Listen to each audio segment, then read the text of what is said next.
Good afternoon, everybody. What is going on? I am Jeffgrantmedia, and today we got ourselves an unboxing and first impressions video. So let's go ahead and crack open this box. Ooh, I like this color.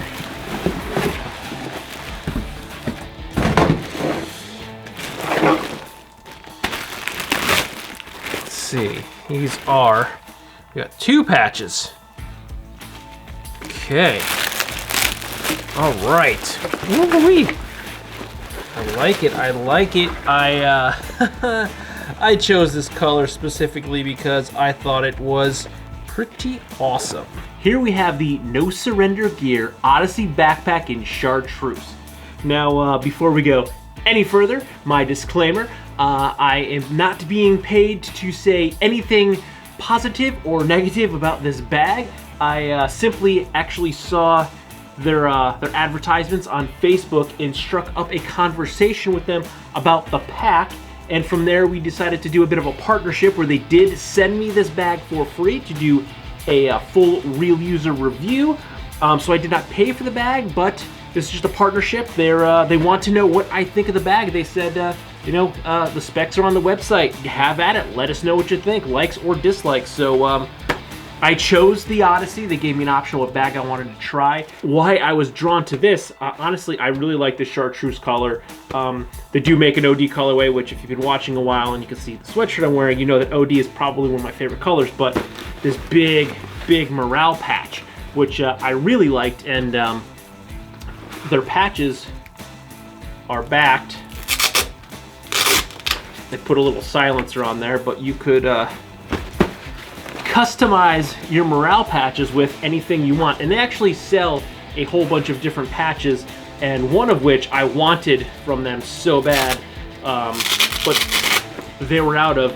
It's actually coffee. It's a coffee mug, and I'm a coffee fanatic. So I'm gonna probably purchase that as soon as it becomes available again. But before we dig on in, let's run through a few specs of the bag. The No Surrender Gear Odyssey bag comes in chartreuse with a teal or aqua interior and accent color, a blackout, which is all black outside and inside, and an OD that has an orange accent and interior. The bag retails for $230 USD. The bag is a 35-liter capacity. All of the Odyssey colorways are made from a 1000D nylon, and they all feature a laser cut molly, YKK zips, UTX buckles, and they all have an adjustable harness and removable hip belt. There is a flannel lined sunglass pocket, a hydration bladder, and a dedicated laptop sleeve with external access. And each bag comes with 1 free mystery patch, and you can buy additional patches for $5 a piece. And like I said, the one I really wanted was just out of stock, or I would have just bought it with my own money because I liked it that much. And the Odyssey is tagged as an all-around bag. You can use it at the trail, at the beach, on the slopes, overnight backpacking trips. You can be a digital nomad and take this thing to the coffee shop. You can use it at the gym or in EDC. Now with the specs out of the way, let's dig into the bag, and we're gonna start with the outside. The thing that drew me was this large morale patch that covers pretty much the entire front zipper panel. Yeah, it does. It covers it. I thought there was a little bit of gap at the bottom, but it comes all the way to the bottom seam of the bag. This is where the bottom starts. So it actually is the whole length of the front, which gives you a lot of space to show your own style, customize the bag, do what you want, and show your own flair. I mean, you have to have a minimum of 15 pieces of flair. We need to talk about your flair. Really? I have 15 pieces on. The other thing I really like is this laser cut molly, because it's still effective to lash on any external bags. It has it on the opposite side of the other wing. You have it on the admin panel over here, above the admin panel, and then you have it along the other side. So I really like that because it still allows you to add any external pouches that you want, but it doesn't have that military tactical look to it, especially with the accent color underneath. If you bought this bag not knowing that this was Molly and their attachment points, you might just think it's just a cool accent to the bag because you can see that teal peeking through out of all the underneath all the laser cut. So I like that because it's not that webbing that's sewn to the front. Now you do have that webbing sewn to the bottom of the bag, which isn't as noticeable. And there's a lot of bags, a lot of EDC bags that have some sort of attachment point sewn to the bottom of the bag, so you're not really going to notice that as much. And I think it really makes this bag a little bit more versatile because, again, you could still strap on any external attachments that you want to it, but it doesn't kind of scream tactical, so it looks a lot better in like an urban setting. And if you had like the blackout, you would still probably be able to carry this to an office. I mean, I work in an office, I'm still going to take this into the office. But people there know that I usually have some loud backpacks. I mean, I have a yellow jacket that I've been wearing for the past year or two. So this colorway for me works, but if you have the blackout, the underneath the webbing is just, it's all black. So you're not gonna see that, it's not gonna stick out. You might not notice it at all. So I like that. It's a great feature, but it also hides that it's an actual additional feature to the bag.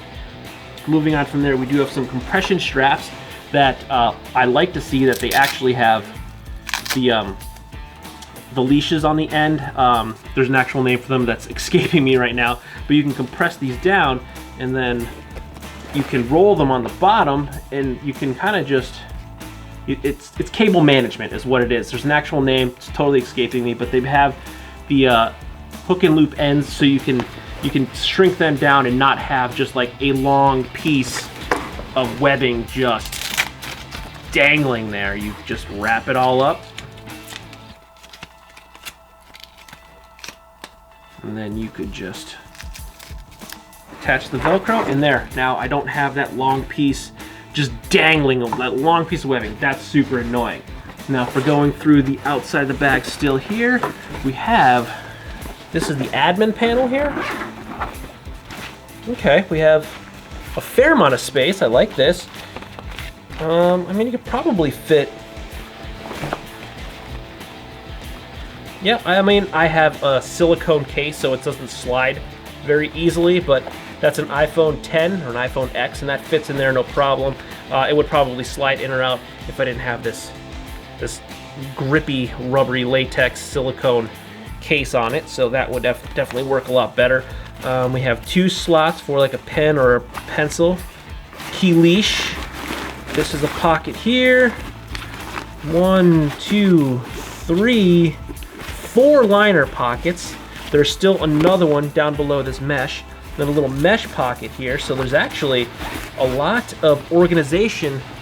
There's a lot of organization in here. So see, you have this pocket goes to the bottom. The big one goes to the bottom.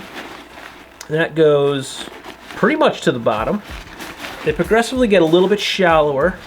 And then the one inside, that's not super deep. And then you have this elastic one on the top. So you have, and there, it does feel like it expands out a little bit, so you got some space there. So, I mean, I'm sure if you packed this heavy, it would press in and take up some of the internal organization of the bag, but it does seem like it will actually expand out. Now, you only have one zipper pull. You can only go one way with this, which, I mean, that could be annoying. Personally, I'd probably want to zip down to open, so I would have liked to see maybe 2 zipper pulls, or be able, that way I could have it up. I feel like for me naturally it would be a zip down to open, but I don't know if that's a cost savings thing or just in their R&D they found that one zipper pull just worked better. But I mean, it is what it is. Okay, on the other side we have a bottle pocket, which is pretty deep, and it has a shock cord pull, so you can shrink that down, and it does have a grommet on the bottom, a drain point, so if your drink pops open, or more likely if you're out hiking with this and this pocket gets filled with water, it could drain out the bottom and not just pool in the bag and add weight and discomfort. The hip belt, it is removable because inside along the front, there's actually hook and loop. So you can take that off, and there's still straps on either side, so you could actually help to adjust it and cinch it, give yourself a little bit more points of adjustment, which is great. So you can give yourself a little more room if you need to. You can cinch it in a little bit tighter, so they're on both sides, but they're attached by a little clip, so you could just pop these clips off from both sides and then take the hip pouch off, and then you don't have to have the hip belt on at all. Another point of note with the hip belt is the inside is not only this teal color, but it's a softer, I don't know the spec on the material of this nylon that they use, but it's definitely not a 1000D because it's not as rough or abrasive, so that's good because that means it won't tear up your clothes. Because if you're on a long hike, this 1000D, that's going to be abrasive. It's going to, especially if you're wearing some sort of like merino wool or even a cotton tee, it would probably pill your shirt, where this is definitely a more mellow nylon, so it's not going to tear you up. Now, the back harness is adjustable.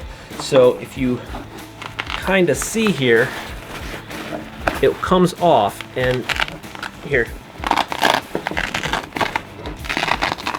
Now, a point of note to help to adjust the harness is take either a thick piece of paper, I wouldn't use cardboard, that's pretty thick, or even if you have some of that plastic wrap that if you bought something online, it comes in like plastic, that film, you shove that down in there, and then you can actually slide the harnessing up or down much easier, and then you pull that piece out, press the hook and loop back together, test the fit of the bag, because if you just try to stick your hand down in there, the hook side, the hard part of the Velcro, that's going to scratch the hell out of your skin. So you're going to try to be holding the front harness off the back of the bag with your hand while you're dragging it up and down, and you're gonna irritate your skin. You're gonna get like brush burns, and it's not gonna feel that good, and it's gonna be very hard to do that. So you just stick something in between the hook and the loop, and you can much easier slide that up and down. But take it out before you try the bag on, because if you just throw the harness on with that still in there, most likely it's just gonna slide up. So there's just a little tip for you. But the harnessing system, you can see it's a sleeve, and even the extra mile, the teal interior is in there, so you can move this up or down to fit to your body, and it does have load lifters as well, so you can really dial this harness in to your body. I really like this. It does have a sternum strap that is adjustable, so it just slides up and down. This is one of my favorite sternum straps because they're very easy to use. They easy slide up and down. I like this system. And then going down the strap, we have a little bit more No Surrender branding on the strap itself, but we also have some D-rings, which are nice little attachment points. Same with the back of the bag here, we have, I think this one? Yes. This one is my flannel line pocket, which is, it's pretty thin. I mean, it's for sunglasses. If you wear prescription glasses and you don't really carry sunglasses with you, you can probably throw like your cell phone right in here. That's a quick, easy access point for your phone. But what I actually use this pocket for is camera batteries. It's the perfect pocket for camera batteries. And below that, we have a larger internal mesh pocket that's pretty much the rest of the lid of the bag. So that's pretty big. Your flannel line pocket is here, so that actually takes up the space inside this pocket, but this pocket feels quite large, so I don't think that's really going to be an issue. I would, if you do put your sunglasses in this pocket, be careful of what you stick in here. Don't put anything super heavy in this pocket, because for two reasons really. It's going to break your sunglasses, and you don't want to put the super heavy stuff in your bag right on top, because that's going to kind of pull the bag away from your body, be uncomfortable. You always want to load the heavy stuff at the bottom of your bag. Also, on the outside, we have, if I can disengage that, we have our padded laptop pocket, and there is a substantial amount of padding between the laptop and your back, and it feels like a fair amount between the inside of the bag. So that is quite large. I feel like that will swallow my 15-inch MacBook Pro no problem, but we will find out starting Monday. Now, let's head to the inside of the bag. We'll start by popping open our compression straps here. And flay it open like tri-zips. Okay, one thing I just noticed right now, this top lid, that easily flipped back and over. That is one of the issues I'm having with the other brand tri-zip that I just got, is it'll come to like here, so it makes it hard to get into the bag. This just flipped right back over, no problem. I like that top lid, because if you're not gonna flay it open, and now it makes it easier to get inside the bag because this opens all the way. I like that a lot already. Okay, so now, first thing I'm noticing is that we have 2 compression straps on the inside. Probably wouldn't use these for the daily, but if you're gonna be using this as like an actual travel bag, you can kind of put some packing cubes in here and maybe lash them in to make them hold a little bit better.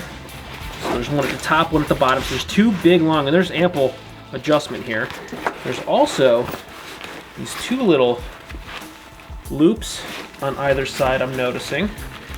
So that could also help to attach something inside. And there's 2 liner pockets that come to, one on each side.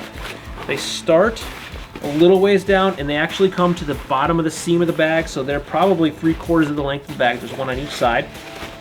And then there's a pass-through on the sides. Each side there's a mesh zipper pocket here. That's pretty deep. That's a pretty deep pocket. I like that. And it's mesh. The mesh is a little bit of stretch, not a ton of stretch. So you can probably expand that a little bit, but it's a pass-through, so there's not an extra pocket behind that. I know that's there for a reason. I think that's for maybe trekking poles, or that might be like the military thing. Honestly, that might be a carryover. That might be if you're putting a weapon or something inside your bag, you can pass it through and hold it strapped to the side.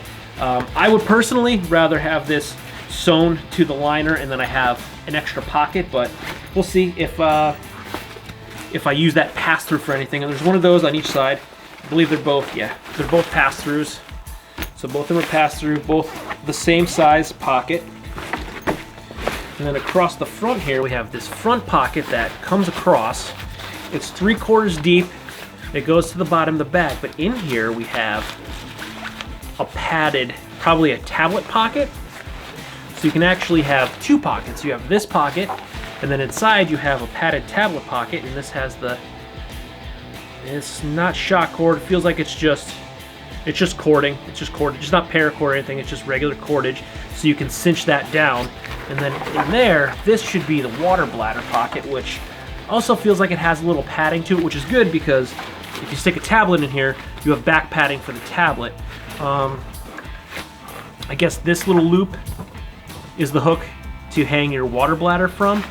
I would like to see a hook just straight up attached to the back of the bag. I feel like this might just sag too much. If you had a heavy water bladder, that can pull in and it'll just sag it to the bottom. So that's probably what this point is for, is to attach your water bladder so it doesn't sag. But I think attaching something up here, like maybe right above the frame sheet would give it a little bit more structure, so it's not going to pull and sag, and it'll actually hold that water bladder a little bit better. And I think, yeah, I saw these on the outside. There's actually little, on each side, there's a little piece of Velcro, and that's the port, so you can pull it out. They're on both sides. So you can actually put your tubing out either side of the bag, and then you could probably just easily feed it through the webbing of the strap and have it set where you want it, and then just take a sip. And as you can see, the whole interior of this bag is the same teal color, so it gives it that nice high visibility. So if you have the bag zipped, it is darker in there, but it's way easier to see inside this bag with that little bit brighter teal color than if the bag was all black. Now, one thing I'm seeing that I don't like is this little grommet right here at the bottom. Now, I don't like that because if I'm camping or hiking and I set this bag down on a damp ground, now whatever's in the bottom of my bag has got the potential to get damp. So maybe no surrender gear, remove the grommet. That's honestly, so far, my first impression of this bag. I really like it. I love that it's got this whole panel for a morale patch because I grew up as a skater punk kid, so my backpacks were just covered in patches. Every year I'd get a new JanSport. Don't know why those things lasted forever. And then I'd cut all the patches off my bag from the year before, and so those plus all the new ones I bought all over my bag. And as an adult, I still kind of want to cover things in stickers. That's mine from when I was like 16 years old. So I still want to cover things in stickers like that, but now that I'm an adult and I have to do adult things, I shouldn't have my backpacks look like that guitar there. So I like a morale patch so I can kind of still show my little bit of flair without covering the entire thing. So I really, really like this morale patch. That's what drew me to this bag. The morale patch in the chartreuse color, I really, really like this chartreuse color. I'm not gonna lie, the OD with that orange accent was really, really, really nice, but I've got a lot of stuff in OD, so I opted for the chartreuse because I really liked this colorway. I do, again, I like this laser cut moly, and as I'm looking back at it, I can see it's laser cut, but there's also stitching that goes between it, so it's reinforced. I really like that. I really, really like that it's utilitarian, but it's kind of subdued, so it doesn't, again, it doesn't give you that like tactical military bag look, but it still gives you the ability to strap anything tactical to it. You could still take any kind of patch that attached to the molly or any attachments, and they'll still attach to this bag, no problem. So all in all, first impressions are positive. I like what I'm seeing here. I'm going to probably cover this panel with my own patches and load this out, and I'll be EDCing and hiking. Actually got talking about doing some hiking this weekend, so this thing's probably going to get put to the test tomorrow morning or afternoon. This thing will be out in the woods getting used. So stay tuned for the real user review coming on up of the No Surrender Gear Odyssey backpack. If you like this video or any of my other videos, don't forget to like, comment, share, and subscribe. Smash that big red button and ring that bell right next to it so you get notifications next time I post a brand new video. Good night.